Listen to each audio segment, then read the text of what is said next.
Welcome back to the Tracy Take. I am Tyler here with my brother Ryan, and today we are doing the New York Jets 7-round mock draft review. We did a full mock draft, all 250 something picks or whatever it is, and we're going to break down all the Jets selections. But before we do that, be sure to like, subscribe, and also ring the bell to get notified whenever we create new content. We've already done a New York Jets 3-round mock draft. Be sure to go check out that video and also some of the different scenarios that could break down as well. We also have other 3-round and 7-round mock draft series plans leading up all the way to the NFL draft in April. Also, every Monday, we are releasing our mock draft Monday. Ryan just released his. It's a doozy. I think he's got also some fun Jets trades as well that I think you fans will find interesting. So, orient you to the screen here. Obviously, the top, you can see what round it's in. Name and bold. It's going to be the Jets selection. We'll get to that in a second. But we wanted to include some context of who was off the board and on the board as well before they selected. So you can see on the right there some other potential options and what team selected them and where that was at. So here we ended up going with Olu Fashanu. Olu ended up falling as well. It's not even like Olu is bad. Like I think in any other tackle class, he would probably be the best tackle. I think it's Joe Alt is that good. I also think too Marvin Harrison Jr. is that good. I think Malik Neighbors is that good. All the quarterbacks are that good. So it's just they're just going to go in front of him. I feel it's extremely possible that maybe the Tennessee Titans like Olu more than Joe Alt if he falls there. Or actually in this scenario, I think the Tennessee Titans actually ended up taking Brock Bowers because Joe Alt was taken 4th overall by the Cardinals. So potentially he goes there. Either way, if you're the Jets, you will gladly take this guy. The top 3 receivers were taken off the board. Brock Bowers was also taken off the board. So this, to me, I think is 100% the next best thing for a Jets team that needs offensive line help. Now, like for this season and in the future, for whoever the quarterback's going to be after Aaron Rodgers. Yeah, definitely. And Olu Fashanu, probably the highest ceiling of any of the tackles in this class, because I think Joe Alt, he's coming in already kind of as a finished product, right? He is – I mean, I would be surprised if in his rookie season he's not a Pro Bowl tackle. Like that is just how good he is already. And Olu Fashanu, they're very close in age as well. Olu Fashanu is a better athlete, and he is just as good in pass protection. But to me, where the difference is Olu Fashanu is just not that great not that great. It sounds like he's bad, but he's not as good as Joe Alt as a run blocker. And then also he does struggle with power. At Penn State, and that does show up a little bit on tape. But again, nothing to like really be concerned about. He's going to be a plug and play left tackle at the NFL level. It's just getting him to reach his potential is, I guess, the question mark with Olu Fashanu. Whereas I think Joe Alt is kind of already there. So, it's. I think a lot of different ways they go. The only other pick I could see, I mean, maybe if a receiver falls, they can end up going that way. Only other pick I think that would be very intriguing. And in my last mock draft, mock draft Monday, I almost did this. But if Brock Bowers gets to here, that would be very interesting to see because I think it could potentially be 2 birds, 1 stone. How about with the offensive line, but also then to give just another elite weapon to throw to for Aaron Rodgers and just the future as a whole. Because really, honestly, it's Garrett Wilson. He's on an island by himself in the receiving room, and Breece Hall can only do so much just with how awful this offensive line is. And so he almost had a 1,000-yard season this past year rushing wise, and he started off on snap count for the first 4 or 5 games, and then this offensive line was just hot garbage leading up to that. So I think that's a very interesting pick. I think leading up to this. So they don't have a 2nd round pick just because of the Aaron Rodgers trade specifically, but they have a 3rd round pick. And we ended up they were thinking about the future here a little bit. And it's kind of just the way that this draft ended up working out. It's very possible that they could have gone receiver here with Jermaine Burton. There were a couple of receivers as well, like Brendan Rice was on the board as well. And that's extremely possible. And then even then looking at it, I will say I think that that might be the route that they end up going here. But Michael Penix falling this far, and then you allow him to sit behind the Aaron Rodgers. You get to learn from him. You kind of get into the system here as well.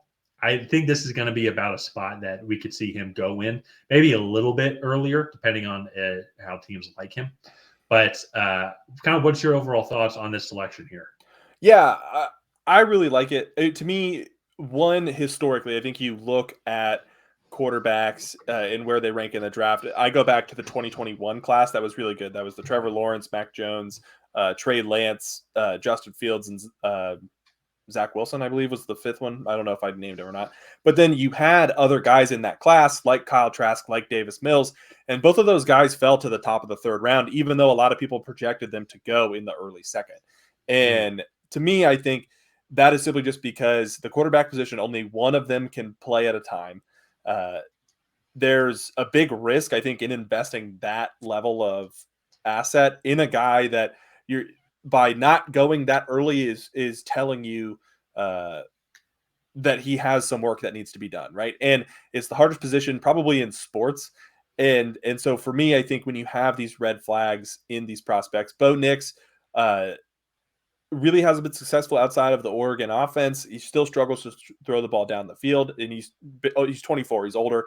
Michael Penix, similar age. However, he hasn't played nearly as much college football simply because of his injury history, and that's his big red flag. Right? Is he tore his right ACL twice? He tore his labrum, or yeah, I believe it was labrum in his shoulder, and I think he has, I think he said all knees. I think all the knees every year.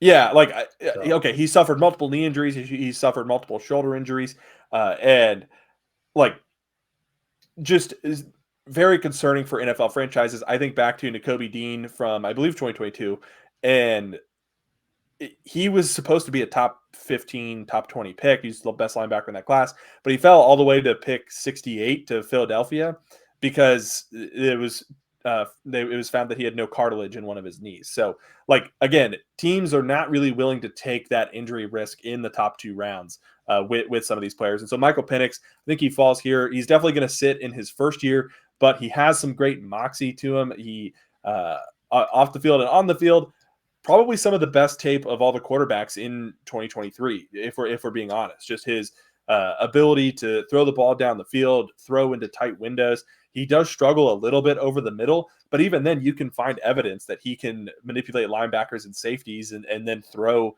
into a closing window and with great accuracy. So I think this is a fantastic pick here, just as a developmental prospect. Some of the other picks that I think they could go with, Bo Nix, I think if you're going to go with a guy to sit behind Aaron Rodgers for a year, I think could be an option. Dominic Puny, the offensive tackle from Kansas, they run an option in Kansas, so he's going to be more of a run blocker, probably projects in the NFL more as a guard. But if you get Olu Fashanu at 10, you can go and get a really great run blocker and develop his pass blocking ability at 72 and just get a really athletic offensive lineman. And if they want to address the wide receiver position, which they also didn't do in the first round, they can go get Brendan Rice, which to me, he projects more as maybe like a power slot receiver, kind of like a Michael Pittman Jr. Esque guy who plays inside and outside here. But again, I really like their options here. I like Michael Penix Jr. a lot, kind of planning a little bit for the future. yeah, no, I agree completely. So let's wrap this up here. Go over the day 3 picks. They have several day 3 picks as well. They do finally get address the receiving position here with Malik Washington, also AJ Barner as well. And so Malik Washington, though, a speedster, I think he will go along well with Garrett Wilson. I also think a guy like Aaron Rodgers, I have a lot of fun putting him in motion and getting him the ball real quickly. Just because with how bad that offensive line is, he'll need to throw the ball real quickly. So AJ Barner as well. This is a tight end that you really like also. Yeah, he's a really athletic guy. And then, I mean, kind of continuing with just building depth, Andrew Rahm, the center from Oklahoma, he's a good depth piece there. This Jets offensive line has been very injured over the past few years, so definitely adding to that room is going to be essential. Andrew Phillips, Miles Murphy, again, just good depth pieces that could potentially contribute on special teams and maybe in a pinch on defense. And then Kendall Milton. Right now, I believe Breece Hall is the only running back under contract for the Jets. And this would be a guy here at round 7 that could probably come in and, I mean, give you some quality snaps and give Breece Hall a break. So I don't want, maybe not the only running back on the roster. However, I know Dalvin Cook was released before the end of last year, and those two guys were the primary. They also have Michael Carter as well. So, Michael Carter. Sorry, 1 second. I'm trying to pull this up. No, you're good. But again, to me, still a guy that can come in and contribute in multiple ways. They did get also. I forgot about this. Israeli Abanikanda from Pitt last year. I bet. Yes, Yeah. running back from Pitt. So that could be another option as well, just to add a little bit more depth. Yeah. But In general, though, it's something for the Jets. It's very unique here because it's really just that first round, that first pick. I think from there, then they're just going to be trying to get depth, just as much depth as possible. I'm curious about the Michael Penix pick. If he falls to them, as like if they're trying to think of the future, then they are picking then in the early part of the fourth round as well. So then there'll be some other early day 3 type receivers. I think they could pick and will have good opportunities to start as well. It's very unique, just with their overall team needs and where they're picking overall. Also, too, it's just the Jets organization. How aggressive are they going to be? Are they going to want to try and trade back, knowing that they just need more picks? If they trade back, hypothetically, let's say they trade back to 18th, 19th, that is going to be a prime spot for J.C. Latham, Amarius Mims also as well, or some of those other type receiver like Brian Thomas Jr. And maybe they can get another early third round or second round pick just to add some more depth and some more players. So curious the strategy that the Jets are going to take moving forward. Yeah, I think it's going to be really interesting what they decide to do. But let's go ahead and wrap up this video here. If you guys have not already, please go ahead and like and subscribe. Leave a comment down below on what you thought of this New York Jets 7-round mock draft. Did you love it? Did you hate it? What would you do differently? And other than that, we will see you guys next time.